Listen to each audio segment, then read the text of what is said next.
Olá, seja muito bem-vindo a mais uma live da Oliveira e Carvalho Auditoria e Consultoria Tributária.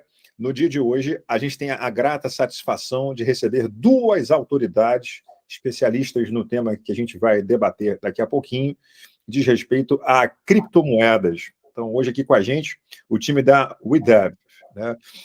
Tem muita história a respeito de criptomoeda. De certa forma, ainda existe um preconceito muito grande, não só no Brasil, mas no mundo. As pessoas associam isso a uma ideia de ilegalidade, de ilicitude, né? E tem muita dúvida. Puxa, tem que pagar imposto de renda sobre criptomoeda, mas e se eu não quiser pagar? A Receita Federal vai conseguir descobrir esse negócio, né? É um investimento seguro? Esse troço não tem lastro, né? Porque a gente sabe que moeda tem lastro, né? Tem ouro, tem toda uma história aí de criação do dinheiro. Então, o objetivo desse nosso bate-papo aqui é esclarecer nessa conversa informal com duas pessoas que verdadeiramente entendem do tema e que a gente recomenda, é claro. A primeira é o Rafael Santiago, que foi auditor fiscal e é uma autoridade, quiçá a maior autoridade no Brasil hoje em se tratando do tema criptomoeda, o aspecto fiscal. Ele vai explorar para a gente aqui na sequência o aspecto legal e, na sequência, vai falar com a gente aqui o Eduardo, que é o CEO da WeDev Group, vai focar aqui no aspecto tecnológico. Então, a ideia é uma live objetiva, mas com a profundidade requerida para que você saia daqui entendendo que história é essa e se sentindo mais confortável de colocar ou não colocar os seus recursos. Então, com a palavra, doutor Rafael Santiago Lima, CEO da WTM Tax and Compliance. Meu caro amigo Zé Carlos, mais uma vez muito obrigado e um prazer estar aqui com vocês. E a minha ideia é começar aqui a nossa apresentação falando um pouquinho aí sobre a criação da primeira norma brasileira e até hoje única, falando sobre esse tema aí dos criptos no Brasil, que é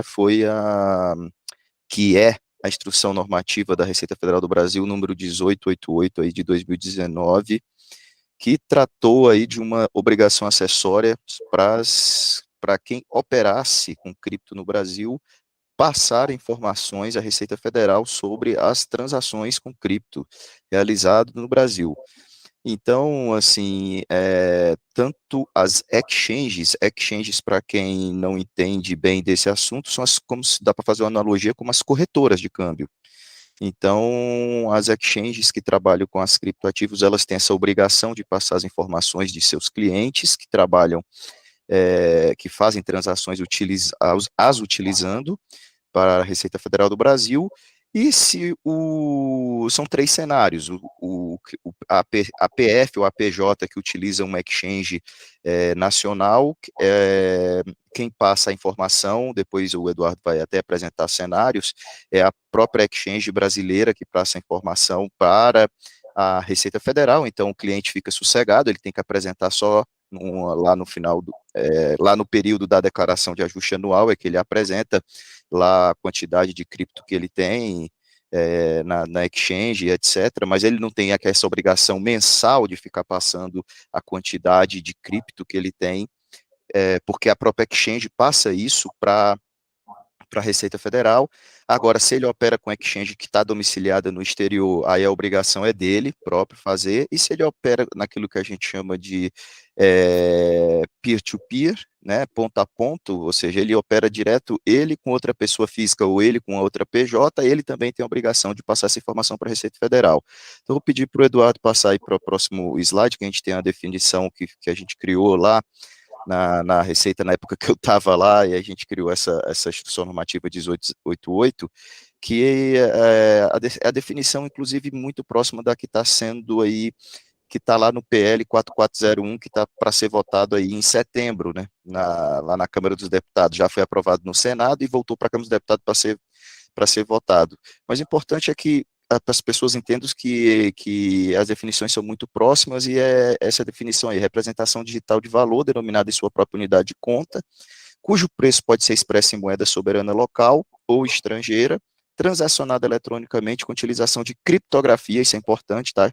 Criptografia de tecnologia de registro distribuído. Eduardo vai falar sobre essa questão da tecnologia, que pode ser utilizado como forma de investimento, instrumento de transferência de valor ou acesso a serviço, e que não constitui moeda de curso legal. Ou seja, tem essa diferença muito básica, não constitui moeda de curso legal.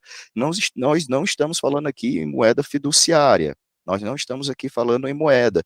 Portanto, tem depois aí, se a gente quiser aprofundar o assunto, as pessoas quiserem entender melhor, nós não estamos aqui falando em moeda fiduciária, portanto, nós não estamos falando, quando estamos falando em transações, em câmbio, portanto, nós não estamos falando, por exemplo, em IOF, porque se nós não estamos falando em câmbio, nós não estamos falando em IOF, e aí tem toda uma sequência de raciocínios em cima do cripto. Então, o que é o cripto, Rafael? O cripto é um bem intangível, tá? O cripto é um bem intangível, eu posso usar ele para transferência de valor, para aquisição de uma mercadoria, para aquisição de um serviço ali, eu posso fazer várias operações, aquelas operações que estão no Código Civil, que depois o Eduardo vai mostrar, utilizando o cripto, mas eu quero deixar uma coisa muito clara para vocês aqui. Cripto não é algo ilegal. Cripto não é algo porque a gente tem que tirar essa mística de ilegalidade em cima do cripto. Existem pessoas que fazem coisas ruins, como pirâmide financeira, utilizando cripto, da mesma forma que existe estelionato, pirâmide financeira, utilizando ovos de avestruz, utilizando laranja, utilizando outros tipos de coisas mais, assim, esdrúxulas possível, mas não dá para ficar colocando essa carga ruim, essa carga negativa em cima do cripto, tanto que nós somos procurados pelas próprias associações aí de exchanges para criar uma normativa, porque antes eles estavam com essa carga tão negativa que os bancos não queriam mais abrir contas correntes para as exchanges de cripto. E realmente foi obtido um sucesso aí depois dessa publicação dessa edição normativa, porque foi trazido uma seriedade maior para esse mercado e o próprio investidor ou as próprias pessoas que queriam transacionar utilizando o cripto se sentiram mais seguras e sabendo que tem um órgão federal hoje de olho nas transações com cripto, então se sentiram mais seguras com isso.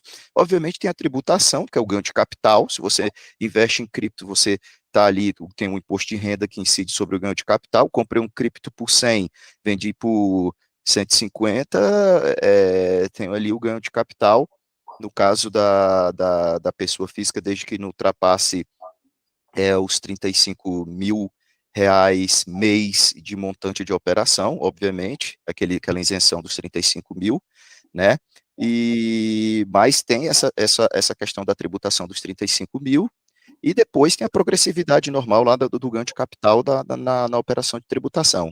Então, assim, sendo bem objetivo, Zé Carlos, assim, não temos que ter medo de trabalhar com cripto, desde que a coisa seja feita de forma correta, desde que busquemos umas exchanges corretas, idôneas, que tenham compliance, e que obedeça às normas que temos hoje, que a norma que temos hoje é entregar as informações à Receita Federal do Brasil, que está aí, a instrução normativa 1888, não é nenhum bicho de 7 cabeças, ela é clara, e eu vou passar a palavra aí para o meu amigo Eduardo, que vai entrar mais aí propriamente na tecnologia para explicar para o pessoal aí, desmistificar muita coisa.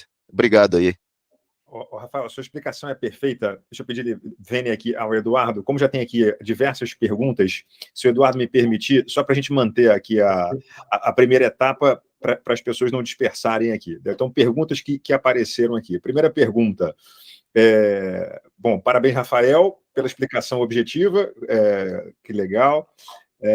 Quando você falou que se eu operar por meio de uma exchange nacional, o encaminhamento das obrigações acessórias, então eu estou entendendo que fica por conta dessa exchange, quer dizer, eu não preciso me preocupar de enviar nenhuma informação adicional, a não ser minha declaração de imposto de renda da pessoa física, é isso? Exatamente, exatamente. Então, se eu opero com uma exchange que está domiciliada no Brasil, ela é considerada uma contribuinte brasileira, quem entrega essa obrigação da IN 1888 para a Receita Federal é a própria exchange brasileira, né, digamos assim. E eu entrego só minha declaração anual lá, dizendo que eu tenho meus criptos lá, obviamente a Receita vai fazer os cruzamentos internos dela lá para fazer os seus batimentos, como toda e qualquer obrigação acessória a Receita faz.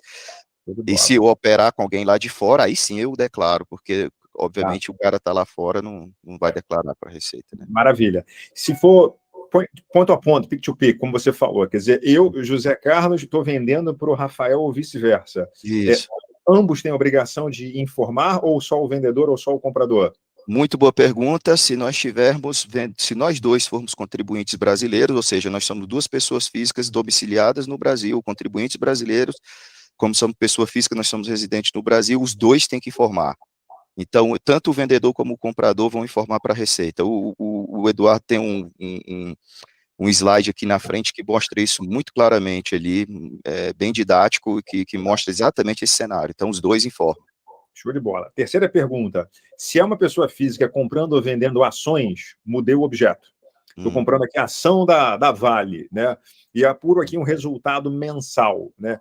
A gente tinha aquelas obrigações, como investidor, pessoa física, de todo fim de mês fazer o carnezinho ali, leão, e apurar a tributação sobre o ganho de capital. Você está orientando a gente que, no caso da criptomoeda, essa operação ela é feita somente no fim do ano, o pagamento do imposto de renda sobre o ganho de capital? Não, você faz a apuração do ganho de capital normal, do jeito que você faz para o ganho de capital, desde que seja acima dos R$ 35.000. Normal, você usa lá aquele programinha do apuração do ganho de capital da Receita normal, e aí você faz o recolhimento lá no mês que você tem que recolher, no mês seguinte, só que você faz a junção de tudo isso lá na declaração de ajuste anual e mostra que você já fez o recolhimento no período adequado, no período certo. Ou seja, se de janeiro a dezembro eu comprar ou fizer 10 operações em cada mês, né? E aí eu fiz 10 em janeiro, 10 de fevereiro, 10 de março, no fim de cada mês eu tenho que baixar o aplicativo da Receita Federal, colocar as informações lá dentro, calcular, quer dizer, aí o próprio programa já calcula o imposto de renda recolher no mês seguinte, no fim do ano eu consolido para fim de DIPF, de declaração Isso, para fim da DIPF, exatamente, para a declaração lá daquela nossa declaração do ajuste anual, para a declaração do ajuste anual. Mas a questão do recolhimento, ela é essa do jeito parecida da ação. E o que muda só é a questão dos limites de isenção.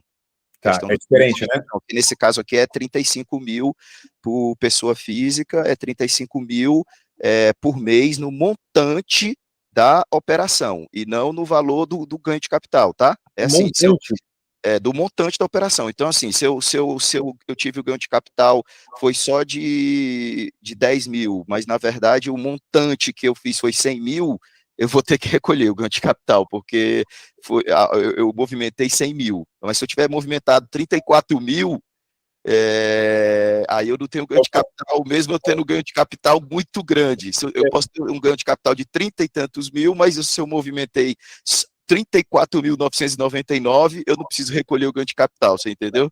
Pô, teu exemplo foi maravilhoso. Quer dizer, comprei por 1.000, vendi por 34.999. A diferença é enorme. Não tem que informar nada. Não tem ganho de capital, não tem ganho de capital, não tem ganho de capital. Agora, se tu vendeu... Comprou por 1 milhão, vendeu por 1.000.001. R$ 1.000 de capital. R$ 1.000 de ganho de capital, tem ganho de capital, exatamente. Isso é acumulativo por mês, não é isso? Por mês. Aí todo mês, tu vai renovando essa coisa. Entendi. Outra dúvida, Rafael.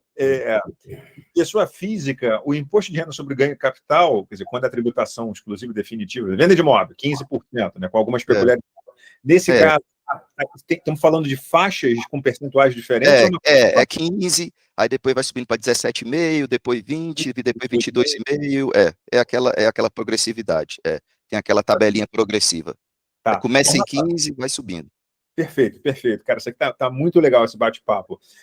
De vez em quando, tem gente que gosta de risco, né? A gente acha que no Big Brother que a gente vive, a gente já não tem mais espaço para a turma querer esconder as coisas, né? Quer dizer, cabe você ter uma assessoria adequada para, dentro da lei, você economizar os seus impostos fazendo um planejamento tributário. Quer dizer, aquele artista lá que quer esconder as coisas do governo, que não, eu não vou pagar não, porque o governo não tem acesso às minhas operações de compra e venda de criptomoeda, porque eu faço tudo no exterior, né? A gente sabe que a Receita Federal recebe um monte de obrigações acessórias, né? A Decred, né, recebia lá dos cartões de crédito. Antigamente você tinha DCPMF, virou DIMOF, depois virou iFinanceira. Quer dizer, se o dinheiro transita na conta corrente do sujeito, esquece que it's a matter of time, né? A Receita Federal sabe quanto você movimentou e vai dar problema. Agora, se o camarada domiciliado no Brasil opera na Finlândia, né, ele compra e vende lá, ele pode achar que vale a pena o risco sabendo que isso é crime. Mas a chance de pegar nesse caso é uma chance menor do que se ele operasse pelo Brasil ou não tem nada a ver?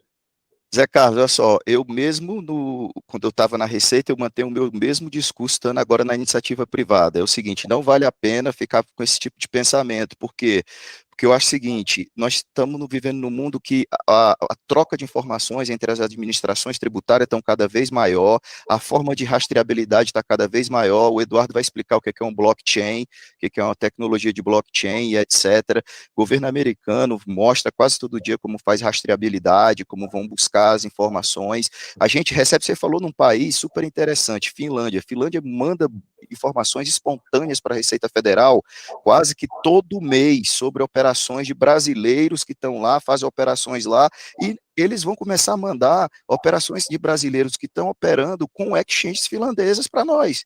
Então, assim, se o cara não mandar e a Finlândia começar a mandar de forma espontânea, esse cara que está fazendo essa gracinha aí, ele vai ser pego. Então, assim, a minha recomendação continua sendo a mesma. Companheiro, está aqui a regra para ser seguida. Informa, faz as coisas no trilho, tudo certinho, que é melhor para todo mundo, entendeu? Então, assim, eu continuo com meu mesmo raciocínio.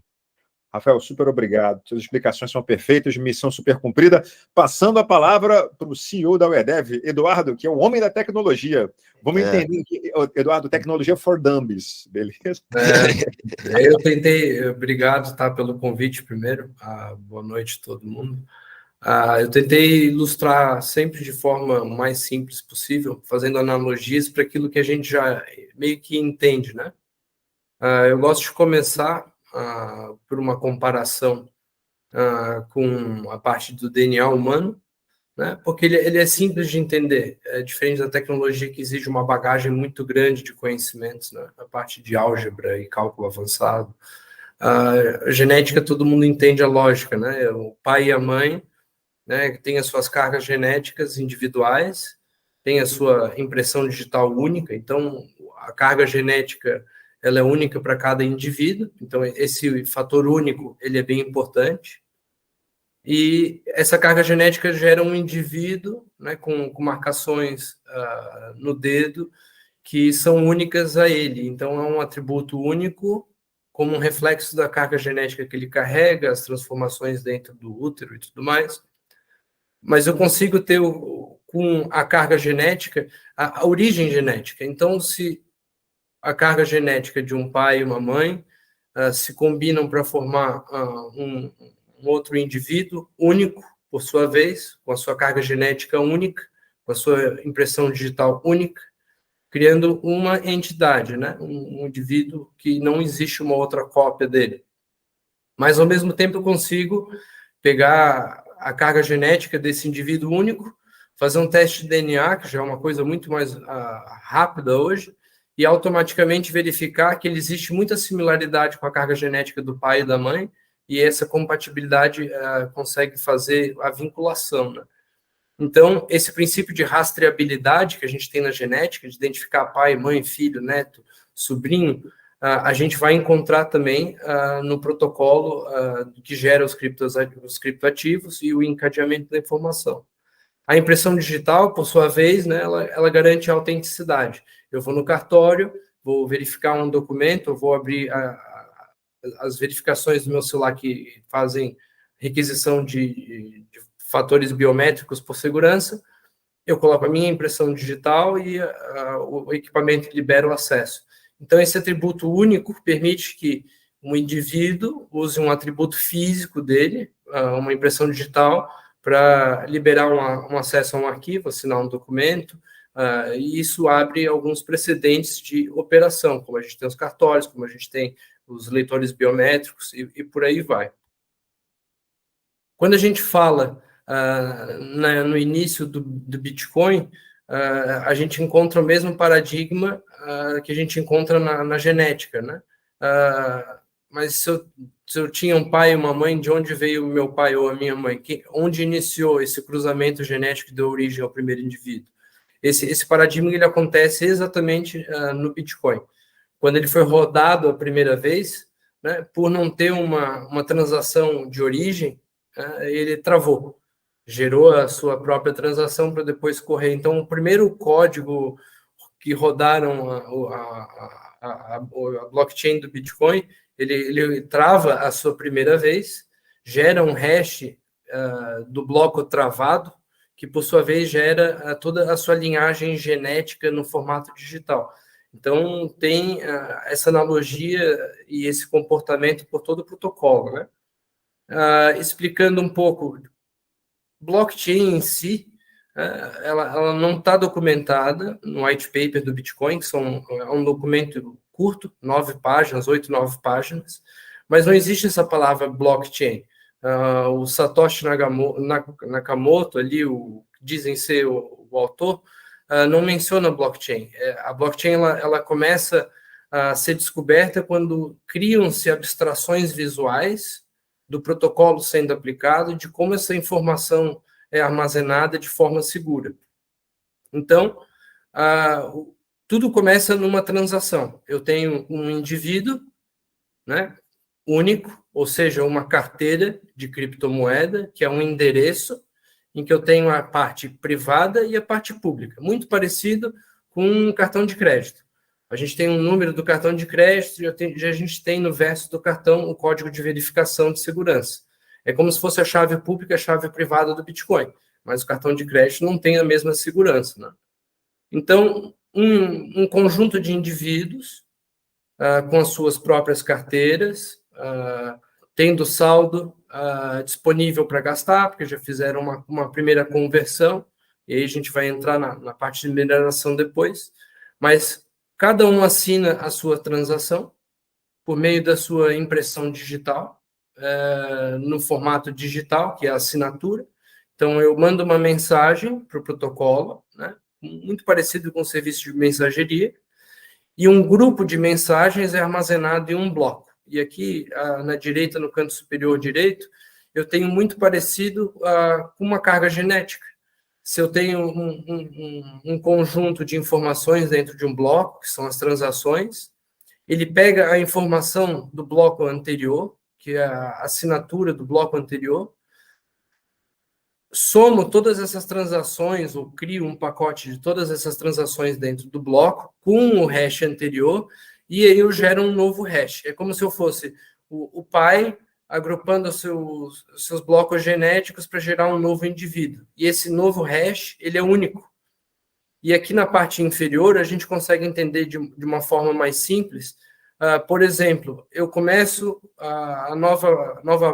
novo sistema de transação, emitimos o nosso próprio criptoativo da Oliveira e Carvalho, e vamos dizer que o Oliveira e Carvalho, por ser o administrador do sistema, começa com 1.000 unidades.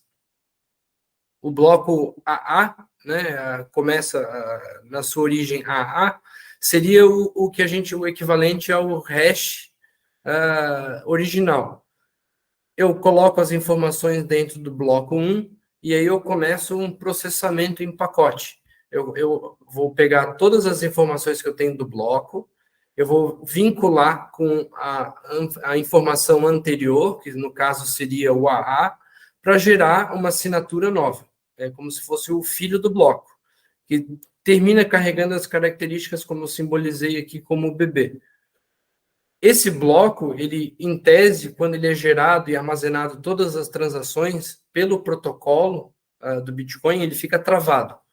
E aí os mineradores, que nada mais são do que máquinas, né, específicas para processar a informação, tentam, de forma contínua, descobrir a chave para abrir aquele cadeado que prende o bloco com todas as transações dentro.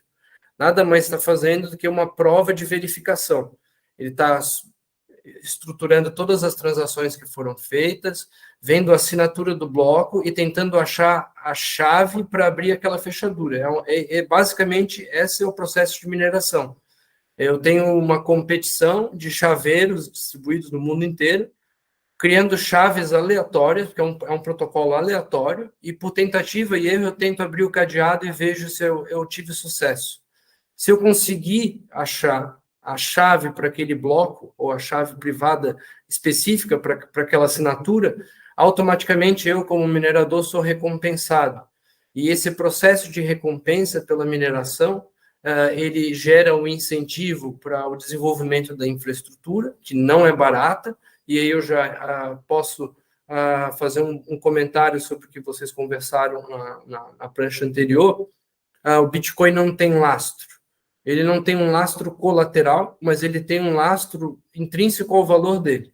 Eu não consigo gerar um Bitcoin hoje se eu não fizer um investimento muito grande em equipamentos de mineração, se eu não gastar um dinheiro muito grande em energia, pessoas para dar manutenção para minha usina de mineração ou coisa do gênero.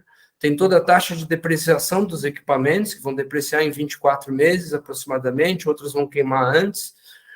Tem a parte de inovações no setor de desenvolvimento de transistores. A gente saiu de transistores da casa dos 15, 16 nanômetros para 2, 4 nanômetros hoje. Então, a capacidade de computação vai aumentando e os equipamentos vão ficando mais baratos, ao mesmo tempo que o meu equipamento vai depreciando, a energia vai ficando mais cara ou não, a dificuldade de minerar vai ficando cada vez mais difícil.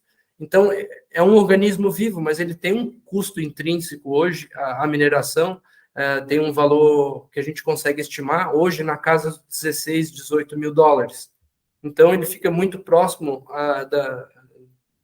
do valor de mercado hoje, mais as correções de depreciação dos mineradores, mais as novas tecnologias. Então, dizer que o Bitcoin não tem lastro, ele não tem um colateral equivalente, um ativo, por exemplo, um imóvel ou uma barra de ouro, mas ele tem o valor intrínseco à geração dele, que termina deixando ele com um valor mínimo negociável, ou então eu estaria queimando dinheiro propriamente dito. Eu, como minerador, tive um custo para gerar um Bitcoin de 30 mil dólares, vou vender ele por 15, eu estou perdendo dinheiro, então eu não vendo. Se eu não vendo, não existe oferta no mercado e automaticamente o preço, pela escassez, aí aplica-se o princípio de oferta e demanda, né? Mas já responde a parte do que seria o lastro. Outro ponto que eu acho importante é eu vou investir, eu vou ganhar dinheiro. Bitcoin não é investimento, criptoativo não é investimento. Criptoativo é uma tecnologia que é recente, tem 10 anos praticamente, e que, assim como toda tecnologia, aqueles pioneiros que entraram e embarcaram na indústria, no desenvolvimento, na adoção, por ter um acesso anterior a quase que todas as outras pessoas, têm o privilégio de comprar barato ou se posicionar muito bem num novo mercado. Então, o Bitcoin como investimento, ele acontecia no período inicial da curva de adoção de uma nova tecnologia, que existe já, ele cria uma distribuição normal bem conhecida, que tem muita resistência de adoção, então tem as pessoas mais nerds e voltadas para a parte de computação, olham primeiro, abraçam o segmento pela descoberta, pela curiosidade, conseguem adquirir grandes volumes a um custo muito baixo no início, o mercado vai se direcionando, vai começando a atingir o público que a gente chama de mainstream, né? As pessoas normais, não antenadas na tecnologia, mas começam a ver que o valor começa a subir e começa a ser atraída pelo caráter especulativo da tecnologia sendo consumida pela população. Então, Bitcoin é investimento? Não, é uma tecnologia. Dá para eu investir? Dá para ele ser utilizado como um instrumento de acesso de mercados de investimento. Ou eu posso especular o valor dele numa bolsa, como um day trader faz na bolsa de valores, derivativos, futuros. Eu gosto muito da comparação, o Bitcoin como uma nova classe de ativo. e por sua propriedade tecnológica, ele consegue mimetizar ou simular os mesmos ativos que a gente tem, ações, títulos, commodities, mercado imobiliário, moeda, enfim. O Bitcoin, por sua tecnologia, permite que todos os outros ativos que já existem e são negociados, sejam negociados de uma forma digital, muito mais segura, mais eficiente, transparente, auditável e, principalmente, rastreável. O princípio de rastreabilidade no exemplo genético que eu dei aplica-se ao Bitcoin. Todas as transações estão escritas num livro distribuído, que pode ser publicamente verificado, e por meio de software eu consigo fazer toda a originação, destino, ver todas as trilhas por onde esse ativo passou, as carteiras, ter informações de geolocalização, enfim, é muito mais fácil eu rastrear uma operação feita em criptoativos do que uma operação feita em moeda fiduciária, que ela pode ser convertida em papel moeda não rastreável e injetada num negócio, transferida para um paraíso fiscal que não tem acordo, enfim, a gente conhece muito a parte de crimes financeiros. Qualquer crime financeiro pode ser trazido para a parte de criptoativos, mas eles já existiam. Os criptoativos potencializam porque eu posso automatizar essas ferramentas e também ganhar muito volume operacional por meio da automação do fluxo financeiro, né? Deixa eu, antes de você mudar de pauta aqui, porque como a gente está entrando numa especificidade que para você é água na canela, mas talvez para a maior parte da audiência aqui são coisas um pouco mais complexas, deixa eu tirar alguma dúvida. Quando você começou a explicar no slide anterior a mineração, quer dizer, a mineração é alguém com tecnologia tentando descobrir uma informação que está protegida. Isto é mineração. Isso. E Tá. isso já está na definição da Receita Federal, por meio de criptografia e livros distribuídos e meios distribuídos. A criptografia é a parte fundamental, um dos pilares dessa operação. Mas, perdão, para que serve a mineração? Por que alguém tentaria descobrir um código? Ele é o processo que faz parte do protocolo. O Bitcoin em si é um protocolo que soma várias tecnologias em uma única tecnologia. Executada em uma sequência específica, gera a cadeia de blocos e as suas propriedades. Essa tecnologia, na base do Bitcoin, criptografia de curva elíptica, criptografia RSA, são tecnologias da década de 70. Né? As árvores de Merkle, transformações digitais, as árvores como se fosse a genealogia digital, isso começa lá nos anos 40, vai se desenvolvendo, é algo muito antigo. A sacada do Bitcoin foi agrupar em uma maneira específica essas tecnologias para que a gente pudesse ter de forma segura uma informação distribuída. Esse é o grande ponto do Bitcoin. A mineração, ela faz parte do protocolo, que é a prova de trabalho. A gente chama de prova de trabalho.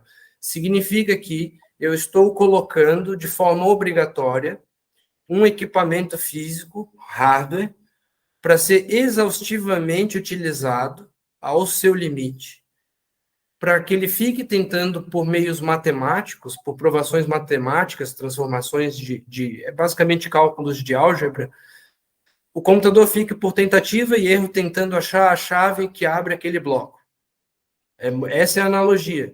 A blockchain cria um novo bloco, bota transações e coloca um cadeado. Ninguém sabe a senha ou a chave.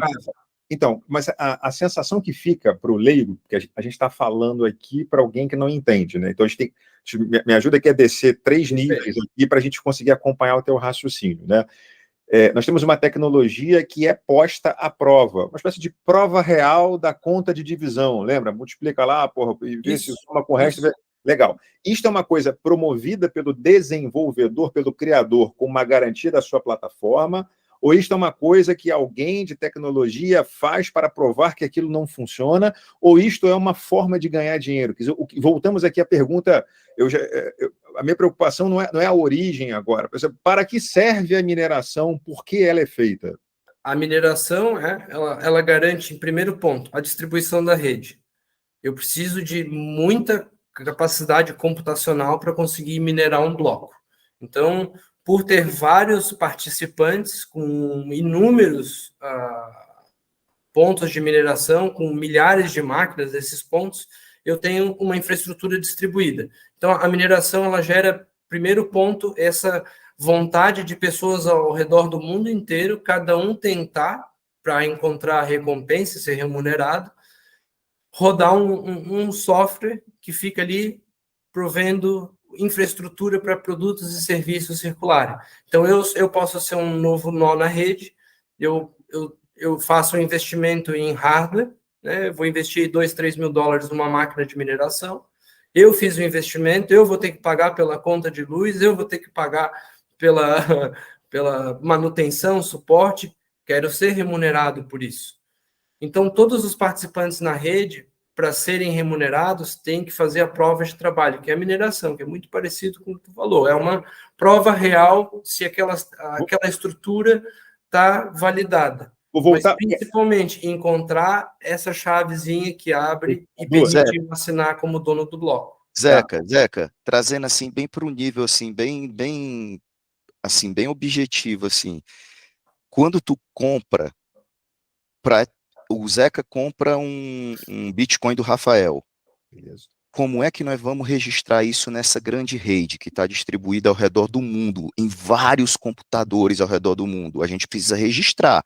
Esse negócio tem que estar seguro, que o Zeca comprou o Bitcoin do Rafael. Perfeito. Bom, vai ter um monte de cara tentando validar essa operação. Como é que eles vão fazer isso?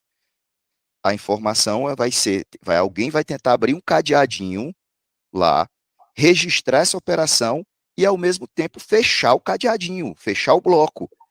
Porque aí ele vai estar fazendo isso em todos os pontos da rede. Exato.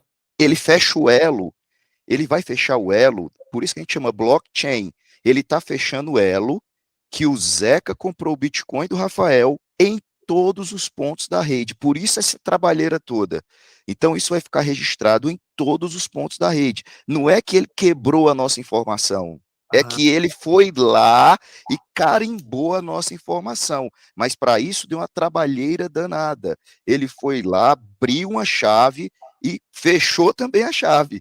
Entendeu, não? Ele fez um outro bloco, ele criou um outro bloco, que agora, o Zeca agora tem uma chave privada que garante que o Zeca é dono daquele Bitcoin, o Rafael mais não. O Zeca agora é dono daquele Bitcoin. E como é que o cara conseguiu registrar? Porque ele ficou tentando através de algoritmos e tentando através de um algebrismo até ele conseguir. E como ele conseguiu, ele tem que ser remunerado, porque ele gastou computador, gastou energia, aí ele é remunerado com a fraçãozinha do Bitcoin.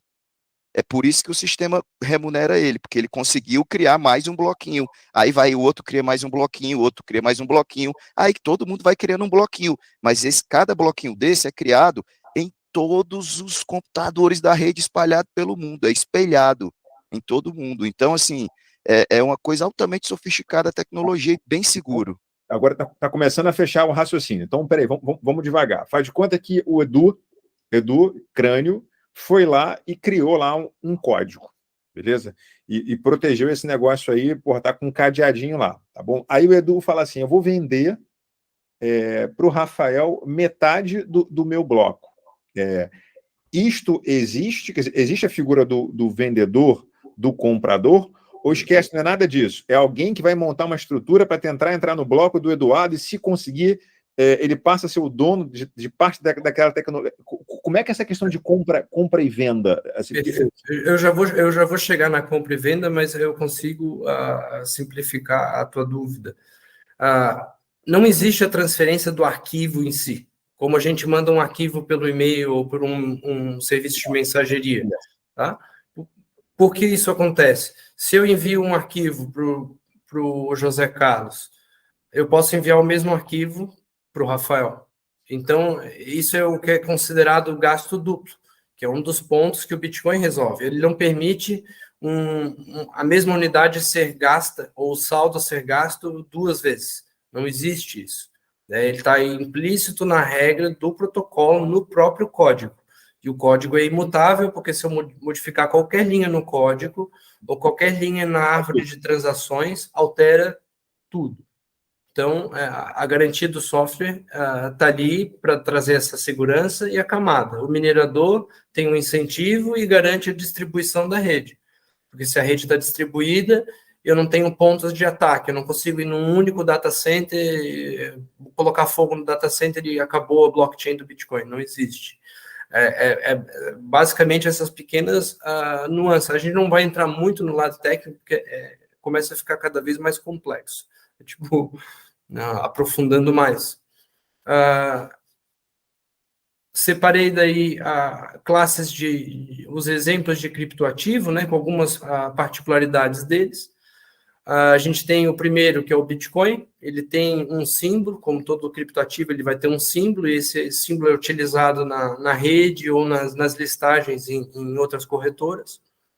O Bitcoin tem a particularidade que ele só vai existir 21 milhões de unidades, não vai existir mais, depois que ele for todo minerado, não gera mais.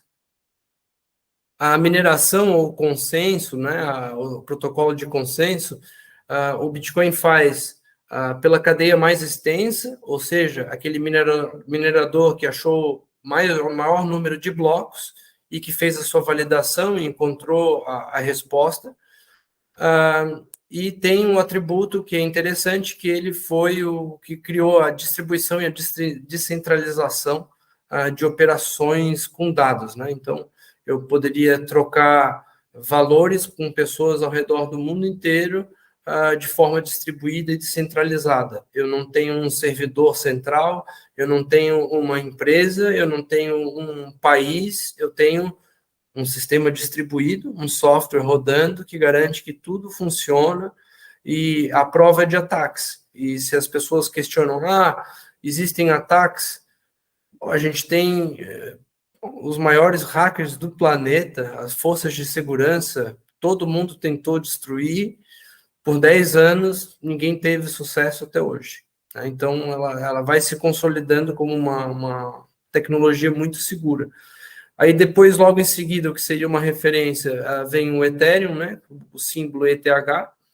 Hoje ele tem mais ou menos 120 milhões de unidades emitidas, ele não tem uma estimativa finita do que a gente chama do supply ou circulante, né? Diferente do Bitcoin, ele tem 18 casas decimais, então, como ele entrou depois do Bitcoin, ele já tentou meio que corrigir esse pequeno problema do Bitcoin. Eu não consigo fazer microtransações pelo meu custo de processamento de dados. Então, o micropagamento, pagamento pelo cafezinho, ficava muito caro depois do Bitcoin. O Ethereum tentou corrigir isso, depois terminou gerando um problema muito parecido. A prova de consenso, mineração do Ethereum, ela começou igual a do Bitcoin, a prova de trabalho, que é o que a gente estava discutindo. Eu vou ter milhares de computadores tentando achar a prova para aquele problema matemático. E agora ele está mudando para o que a gente chama de Proof of Stake, que é, eu não tenho mais a mineração atribuída a uma prova matemática, eu tenho a garantia da rede e o consenso pelas pessoas que acreditaram no projeto, tem em suas carteiras um volume expressivo e tem poder de voto. Então, é como se a gente fosse numa assembleia global dos portadores de Ethereum, essa é a transição que eles estão fazendo para diminuir o custo de processamento. Existe um simpósio global dos usuários que têm Ethereum, e quem tiver mais volume tem mais poder de voto, porque tem mais risco, ele é um risk taker da operação, né? Ele tem o ativo, exposição ao ativo, então ele tem mais capacidade de voto, mas como isso está distribuído entre várias pessoas, também tem a mesma segurança atribuída. Um atributo importante do Ethereum é que, diferente do Bitcoin, ele foi para uma abordagem um pouco mais de uso de mercado. Teve essa grande sacada. Ele criou o que a gente tem, o que a gente chama de uma máquina virtual, que é como se fosse um computador rodando um sistema operacional, e que permite, na rede do Ethereum, eu escrever contratos inteligentes, que é um outro tema muito interessante para a parte tributária e jurídica, que é smart contracts. É eu converter a execução de um contrato em software e garantir que um terceiro rode esse software para mim, para que eu tenha o princípio da imparcialidade. A máquina de Coca-Cola recebe o depósito de 99 centavos, quem processa é a rede Ethereum, o preço era um real, ela não vai dar a Coca-Cola. Mesmo que você bata na máquina, ela não vai dar. E se você pagar R$1,01, ela vai devolver o troco. Porque ela é um instrumento imparcial. Um contrato inteligente, se for muito bem escrito, porque aí entra dois ramos, né? O setor, a parte jurídica, os advogados e os programadores. E eu gosto do tema smart contract, né? Que smart contract desenvolvido por pessoas burras gera um contrato burro, não gera um contrato inteligente. E a gente já teve alguns exemplos de contrato mal escritos, né? Que geraram problemas de, basicamente, drenagem de fundos, pagamentos duplicados, colapsos de rede, enfim. Outro criptoativo interessante é utilizando a rede do Ethereum, né? E aí a gente já está usando uma tecnologia para criar uma outra ferramenta. Surge a stablecoin, que é o primeiro foi o dólar Tether, em que eu tenho um criptoativo, daí começa a surgir a história do lastro, por ser muito questionado pelas pessoas leigas. Pô, eu não tenho um lastro, estou acreditando num projeto que fica na nuvem. Eu tive muita conversa com pessoas mais velhas, né? Criaram, então, usando a tecnologia, o dólar Tether, que é um criptoativo que tem como seu atributo principal a paridade com o dólar americano. E aí eles começam, por meio de transparência e auditoria, garantir que para cada dólar Tether emitido, eu tenho em alguma conta bancária $1. Então, eu tenho o dólar americano, ou títulos, ou um ativo colateral que pode ser medido em moeda soberana americana, servindo como colateral de um criptoativo. Então, essa é a grande diferença do Bitcoin para o Ethereum, que é uma altcoin, para o stablecoin, que é o dólar Tether. E aí, um outro tema que é interessante, está sendo bastante conversado, que é os non-fungible tokens, ou os NFTs, ou tokens não fungíveis, né? Ele roda em algumas redes, né? Com essa grande corrida pelo ouro digital, surgem vários projetos, cada um gerando suas redes com suas funcionalidades e atributos específicos. Então, algumas redes focaram em poder ser criados NFTs, com alguns princípios interessantes, mas o principal dele é a prova de criação e autenticidade. Quando eu crio um NFT usando um protocolo blockchain ou uma rede, eu, como criador e assinador, tenho automaticamente o controle e a prova de autenticidade. Então, eu não preciso de um cartório, eu não preciso de um escritório de marcas e registros e patentes para garantir que eu fui o criador daquele conteúdo em primeira mão, porque tenho um parâmetro que chama timestamp, o selo de tempo, que garante que no dia tal, na hora tal, na posição tal, eu, Eduardo, provando com a minha assinatura, criei aquele conteúdo. Pode ser uma música, pode ser uma foto. É muito comum utilizar ele para arte digital, né? Como tem o mundo dos artistas que pintam quadros, fazem fotografia e escultura, a gente tem um pessoal do mercado digital transformando seus arquivos digitais, suas criações, em um criptoativo que ele é controlado já como uma subclasse. E aí a Receita já começa a prever essas pequenas diversificações que existem da tecnologia conforme ela vai sendo aplicada, e já criou as classes, né, para declaração. Eu tenho o indicador 81 para Bitcoin, 82 para altcoins, stablecoins, NFTs, e aí entra a parte de token security, que é muito parecido com eu criar um criptoativo, mas eu caracterizo ele como um valor mobiliário. E aí a gente vai entrar no âmbito da CVM, não é o propósito da nossa conversa hoje, mas criptoativo como bens, outros bens e direitos é uma coisa. A ferramenta tecnológica sendo utilizada para gerar um criptoativo que se comporta como um valor mobiliário como equity, como participação em lucros e dividendos, como amortizações, enfim, eu crio um instrumento digital que fica similar a um valor mobiliário. Isso é âmbito da CVM, ela já é bem direta em relação a isso, já deu stop orders em alguns projetos no Brasil, então é só a aplicação da tecnologia sendo conduzida de uma forma diferente. Eduardo, uma E pergunta. aí eu deixo para o Rafael falar a partir dessa parte. Tá, deixa eu tirar uma dúvida aqui com você. Não vale rir da minha pergunta, hein? Não Jamais. vale rir da minha pergunta. Jamais. Alguém pode desligar a máquina e tudo que existe, por exemplo, em relação ao Bitcoin, o cara tem um programa, vou tacar fogo na minha plataforma, no meu software, e existe essa possibilidade? Vou fazer o pior cenário, tá? Entramos em guerra, Terceira Guerra Mundial. Bomba para tudo que é lado, toda a infraestrutura de dados, telefonia, rede elétrica acabou. Com uma bateria e uma antena muito simples, dessas de TV via satélite, eu consigo me comunicar com um satélite que já tem lá em cima, num satélite, está rodando um nó, que a gente chama, do Bitcoin, replicando o sinal, mandando informações para a rede. Então, eu poderia ter um apocalipse na Terra e eu ainda ia ter pelo menos 1 ou 2 nós em alguns satélites com a informação de todos os registros de transação para que eu pudesse validar e enviar novas transações. É um sistema muito resiliente.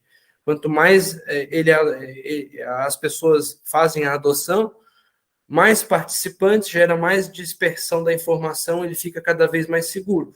Mas sem esquecer, apocalipse na Terra. Se aconteceu isso, significa que todo o mercado financeiro também já entrou em colapso. Como é que eu vou ter trilhões de dólares sendo negociados em milissegundos nas bolsas do mundo, que hoje não tem mais corretor? Isso, as pessoas acham que o mercado financeiro são corretoras, são corretores, são empresas independentes e fundos. Isso é a maior balela. Hoje o mercado financeiro é operado 99,9% por software. Algoritmos competindo, quem consegue comprar com 1 centavo na frente, vender 1 centavo no outro, porque tem a melhor programação, os melhores engenheiros. Então, o mercado financeiro hoje depende automaticamente da infraestrutura digital e depende das redes de abastecimento de energia e os data centers. Então, o Bitcoin nasceu amarrado, é meio como um câncer benigno, né? Ele vai consumindo espaço na infraestrutura digital que a gente tem como infraestrutura para os serviços financeiros padrão, e aconteceu essa grande fusão. Opa, ficou grande demais, eu não posso desligar, porque para eu desligar, eu tenho que desligar a internet, data center no mundo inteiro. Automaticamente, se eu fizer isso, eu tenho um colapso no mercado financeiro global. Então, é basicamente essa correlação, tem que conviver em conjunto. É querer dar murro em ponta de faca, querer lutar contra o inevitável. É tipo ir contra o Uber, o Airbnb, mais ou menos isso. Não tem condições mais. Bom, rapidamente aqui, vou de novo acelerar, que eu sei que a gente já está bem adiantado aqui na hora, mas assim, quando a gente foi criar e ver assim, que tipo de transação a gente podia usar o Bitcoin, os criptos para fazer, a gente viu que a gente foi lá no Código Civil e viu todas essas operações aqui, a gente poderia utilizar os criptos, né? Então, compra e venda, permuta, doação, isso aqui não é nada tirado da nossa cabeça, isso aqui é o Código Civil, transferência para exchange, a retirada da exchange, cessão temporária, ou seja, o aluguel, a dação em pagamento, a emissão e outras operações. Aqui não é nada típico para Bitcoin, aqui só tem 2 operações que eu vou dizer para ti. Essa é típica para Bitcoin, que é a transferência e a retirada da exchange. Exato. Só, mas o resto é tudo coisa que você já faz com qualquer outro tipo de, quando você faz com a moeda fiduciária, você faz com outro tipo de ativo, tá? Então, assim, por exemplo, a compra e venda, quando você usa a exchange brasileira, quem é que vai fazer a obrigação acessória? É a entidade declarante, é a exchange brasileira, como a gente estava falando anteriormente. Então, ela que vai fazer a declaração para a Receita. Então, eu, cliente da exchange, fico sossegado. Aí tu vai dizer, Rafa, então a entidade, a exchange brasileira vai fazer? Aí, companheiro, não sei, mas se ela não fizer, quem pode tomar na cabeça é ela, beleza? aí vão ter que responsabilizar ela, não eu, o cliente. Se eu fizer lá minha declaraçãozinha de ajuste anual e fizer meu cálculo bonitinho de ganho de capital, às vezes até com própria ajuda da exchange, né? Porque as exchanges mais profissa, elas vão lá e ajuda o seu cliente também até nisso, lá no ganho de capital. Fala, ó, companheiro, apura teu ganho de capital direitinho aí, porque para não ter problema. E lá no ajuste anual ele faz isso. Se eu estiver usando uma exchange no exterior, eu vou lá, quem vai fazer a declaração sou eu, como eu já falei, a PF ou a PJ, e aí eu também tenho que fazer meu ganho de capital e o ajuste anual. De novo, ganho de capital, se eu for uma PF, acima dos 35 mil do valor da operação, e ajuste anual lá direitinho, reportado para a Receita. E se for P2P, que nem a gente já falou, ambos declaram, se os dois forem do Brasil, contribuintes brasileiros, e o ganho de capital e também o ajuste anual. Então, esse slide aqui está bem didático dos 3 cenários que nós temos lá na Instrução Normativa 1888. Vamos lá, Eduardo? Aí, para falar de permuta, um dos tipos de permutas dentro da própria, que a gente faz com os próprios criptos. Eu posso trocar o Bitcoin por um altcoin, por um stablecoin, depois trocar um altcoin por um NFT, que foi os tipos que o Edu já falou aqui, que a gente pode fazer dentro de uma exchange, por exemplo, estou cansado de ter Bitcoin, agora quero um altcoin, quero um NFT, porque quero comprar lá a obra que o cara fez lá, uma obra digital de um fotógrafo que fez uma baita de uma fotografia lá, quero ter um pouquinho da obra do cara e eu quero comprar com Bitcoin. Vou lá e faço uma permuta. E a permuta também se aplica para, por exemplo, eu quero permutar um cripto por um serviço, também, quero trocar por um serviço que o cara fez, ou por um bem, por um outro bem, já que o Bitcoin hoje a gente considera ele como um bem intangível, quero trocar por um outro bem. Então, e aí, por aí vai. Hoje não tem norma nenhuma que nos proíba fazer isso, tá? Assim, e você sabe muito melhor do que eu, Zé Carlos, que se não tem norma que nos proíba fazer, nós podemos fazer. Para ser ilegal, tem que estar lá na norma que é ilegal. É isso? Ô, Rafa, é exatamente o que você falou. Uma dúvida rapidinha aqui. É possível compensar a perda de capital do Bitcoin? Pergunta que foi colocada aqui. Não. Vou logo te antecipar, desculpa ter que te deixar você triste aí, mas já vou logo te falar. Sinto muito por enquanto, não. Vamos lutar aí, vamos pelejar aí, mas não.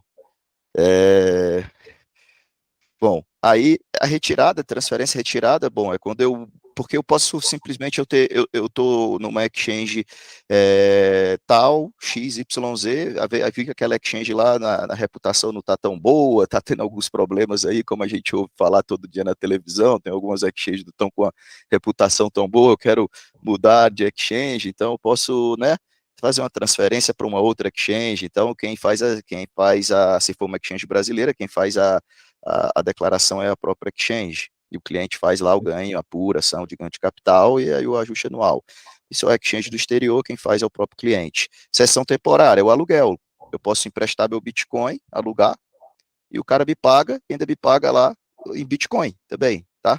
Então, também posso fazer isso, sessão temporária. Perfeito. Mais um, dação em pagamento. Estava combinado com o cara o seguinte, eu ia ele me pagar lá em reais, só que no meio do caminho deu um probleminha de caixa lá para ele, mas ele tem uns Bitcoin. Sabe que o dação em pagamento a gente tinha combinado meio de o pagamento em determinado moeda, talvez uma moeda fiduciária, mas nós tivemos um probleminha lá no contrato, ele podia me pagar usando uma moto, uma casa, né? A dação em pagamento pode ser feita utilizando outro bem, e ele vai lá e me paga no velho Bitcoin. Então lá também está lá no Código Civil a previsão. Ok, vamos lá.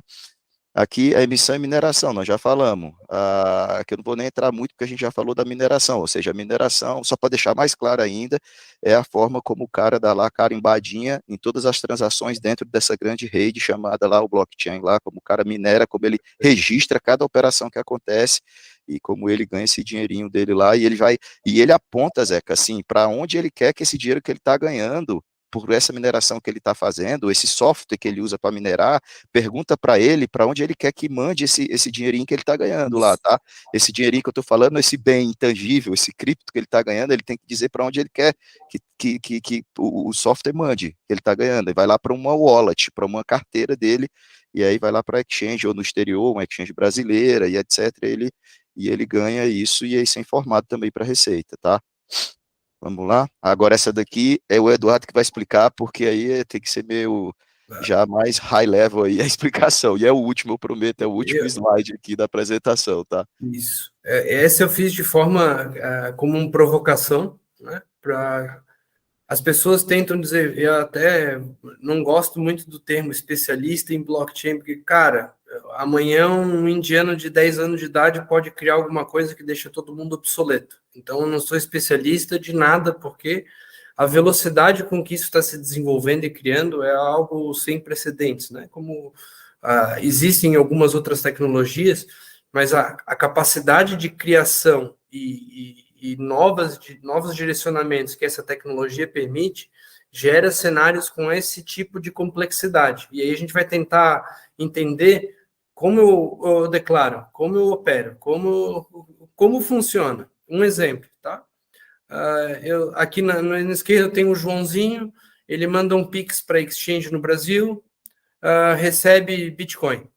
Ele pega esse Bitcoin, coloca no que a gente chama de um protocolo DeFi, que é um software rodando num ambiente distribuído, em que não existe um criador ou uma entidade central, não existe jurisdição em que ele se aplica, porque ele está rodando distribuído. Então, imagina, eu fiz um Pix do Brasil, virar Bitcoin, a Exchange declarou, mas eu, pessoa física, disse que eu mandei para um protocolo DeFi.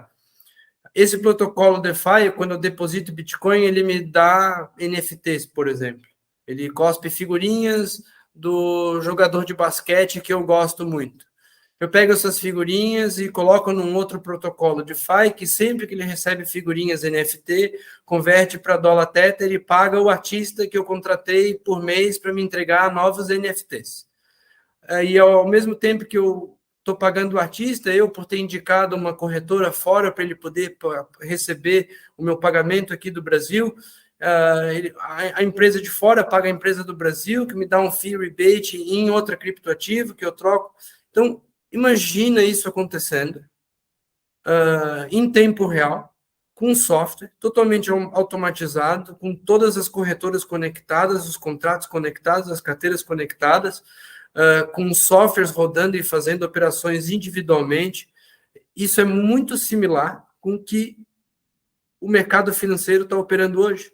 Eu tenho títulos e derivativos atrelados a commodities, que são papéis comerciais, e eu negocio isso em um ambiente digital de forma automatizada, entre os fusos horários.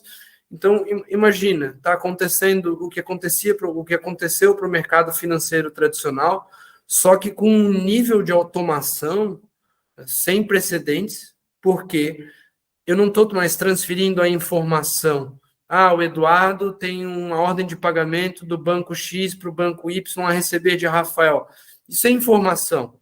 Hoje eu estou enviando o ativo.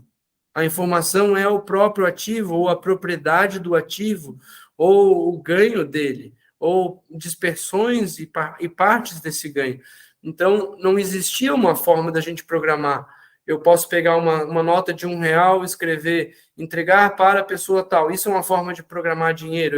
Eu coloco lá no balcão do hotel um bilhetinho na minha nota de R$1, entregar para a pessoa tal. Estou programando o meu dinheiro. Pensa a gente ter essa mesma capacidade de escrever alguma coisinha na nota de R$1, mas dizer, paga essa pessoa aqui, e automaticamente ela diz, quando eu receber, eu vou dividir esse R$1 em duas moedas de 50 centavos, eu vou mandar uma pelo pombo correio e a outra pelo... Entende? A gente não tinha essa capacidade de automatizar dinheiro, automatizar fluxo financeiro, automatizar splits de pagamento e fazer isso acontecer instantâneo entre fronteiras, entre jurisdições, passando e entrando. Isso era uma loucura. Por isso que foram criadas as instruções normativas. Imagina como não ficava. Eu sempre gostei da tecnologia, mas sempre pensando com muita responsabilidade aonde eu aplico essa tecnologia. Pensa se a gente não tivesse criado um instrumento onde a Receita Federal pudesse gerar dados para o Banco Central e para os outros órgãos, o impacto que seria na nossa balança comercial. Aí eu já terminei, a gente pode já ir conversando. Mas pensa no impacto que gera milhares de pessoas, milhões de pessoas, porque hoje a gente tem aproximadamente 6, 7 milhões de pessoas na Bolsa de Valor, um pouco mais de 13 milhões em criptoativos. Pensa essas pessoas de uma forma aleatória, mandando dinheiro para corretoras no exterior, em que tinha sua representação em real custodiada no Brasil, mas esse recurso estava sendo operado fora do Brasil sem o conhecimento do Banco Central. Tributa onde, tributa quando, tributa quem. E não só isso, o impacto que gera na balança comercial do Brasil. As contas furadas. Pô, sumiu 60, 70 bilhões da minha conta, para onde é que foi parar? Está parado no banco, mas não está. E a gente não, como um país com custo energético muito caro, com IPI extremamente alto para equipamentos de informática, a gente não minera Bitcoin. Então, a gente importa tudo. Essas operações de importação de um bem intangível, como é que elas são tributadas? Que controle eu tenho para lavagem de dinheiro, financiamento ao terrorismo, a evasão de divisa? Não existia nenhum instrumento tangível para que a gente pudesse contabilizar essas operações, que desse segurança institucional, para que eu conseguisse escrever produtos e serviços usando a tecnologia, não especulando ela. Há uma ferramenta de pagamento e recebimento internacional para importar e exportar serviço, há uma forma de eu fazer split de pagamento automático, eu tenho uma tesouraria mais confiável, que eu não preciso de um contador, eu posso ter um software fazendo toda a minha auditoria em tempo real. Então, isso não existia, é uma tecnologia recente, trouxe todos esses benefícios, mas a instrução normativa, e é uma coisa muito pouco falada, mas o Brasil foi com a instrução que o Rafael puxou à frente, com toda a equipe de desenvolvimento da Receita, porque mais difícil do que entender para se escrever a instrução normativa é entender como eu ia fazer a declaração e mandar toda essa informação de milhares de transações, de milhões de pessoas, como eu agrupo isso de forma legível para que o órgão regulador consiga ver. Começamos, né? Começamos. Isso aqui é importante, porque como qualquer versão de computador, você tem versões que vão sucedendo, vão sendo aprimoradas, né? O mais importante é que a gente já tem um marco inicial operando. Deixa eu te agradecer, Eduardo, e dizer que, cara, puxa vida, eu nunca me senti tão pequeno, né, ouvindo. Cara, que isso é um mundo novo, e você foi muito feliz.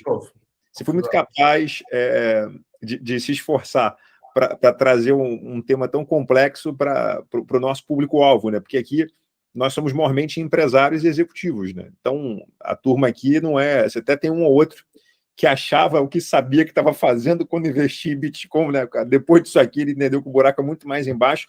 Acho que a gente vai precisar de mais coisa, mas eu vou propor já fica aqui o agradecimento pelo carinho teu e do Rafael, parabenização pela brilhante explicação e um novo convite, porque acho que muitas perguntas vão surgir novamente e acho que a gente pode fazer mais disso. Fico à disposição total, imagino o Rafael também. Claro, vamos aí. É o que a gente chama o nosso casamento social, né? Foi um presente, né?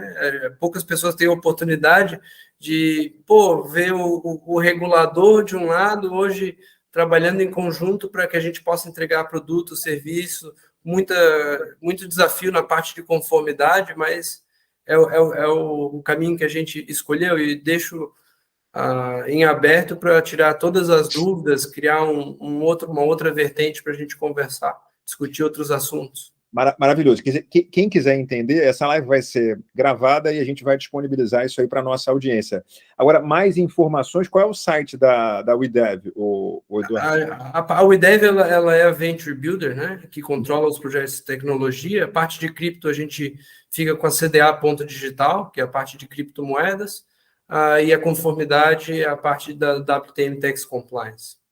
Mas você pode entrar lá no nosso site da wtmdobrasil.com, que lá alguém vai atender lá, tem as várias mídias lá para a pessoa entrar em contato, que aí eles encaminham para a gente.